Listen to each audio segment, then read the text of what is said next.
Not laying down for predatory billing practices, dude was denied a $45 refund. They paid $23 million a couple years later. A close friend of mine, who would absolutely love to gloat about this here, but can't because of rule number 4, it takes very little imagination to find the public notifications that the case generated, gave me the nod to tell this story, which begins with his impulsive decision to try out the paid features of a dating app for 1 week for the usual reasons, sometime in the middle of 2018. He says he clicked through the paywall, was prompted for a credit card number which he provided, agreeing to pay $6.99. He saw nothing to indicate that it would be a recurrent billing. Of course this was naive, but being a guy who was just coming into the age where he had enough money to afford stuff like that, he didn't have much experience doing business with tech companies.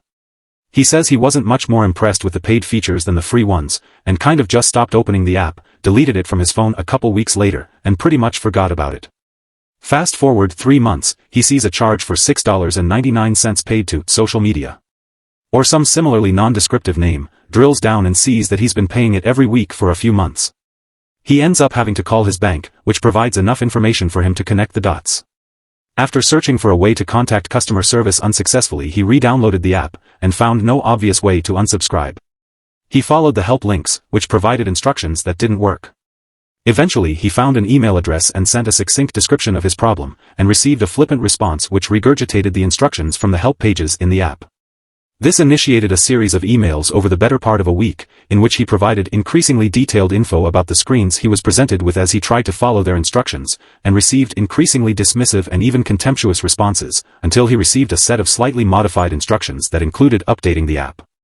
There had obviously been a bug, but there was no apology, and at this point, the amount of time it cost him had added injury to insult.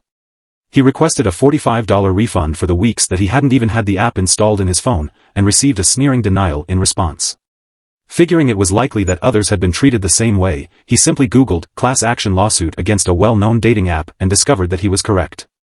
A law firm that was only one area code away from his had filed a complaint on behalf of a class of people with similar complaints. He called the number, left a message, and got a return call about an hour later from an attorney that was eager to hear his story. He was asked to gather some bank statements, Google Play Store account records, and write a couple of paragraphs describing his experience, which he provided in a neatly compiled PDF package. A week or so later there was a second interview with that attorney and one of his colleagues, ending with them inviting him to be the lead plaintiff of their class action lawsuit. Fast forward 2.5 years, during which my friend invested maybe 20 or 30 hours, mostly in phone calls and one in-person meeting with the same 2 attorneys, who it turns out were the entire firm. He received a phone call notifying him that the legal team for this giant tech firm had crumbled as the court date approached and agreed to a settlement of $23 million. My friend received a modest 4-digit incentive award in return for being the lead plaintiff. I guess the lawyers did much better in return for the 2.5 years of working their ass off in what was kind of a risky David and Goliath situation for them.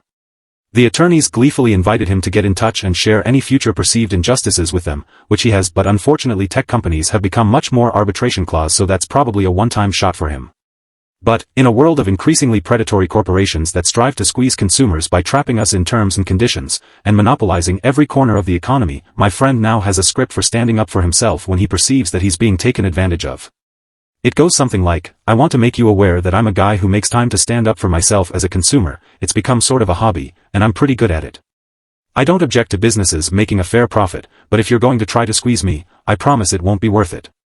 And if there's any doubt in your mind that I mean what I say, do a Google search for his name dating app. Yes, it can be annoying. I should mention that he is a very patient partner.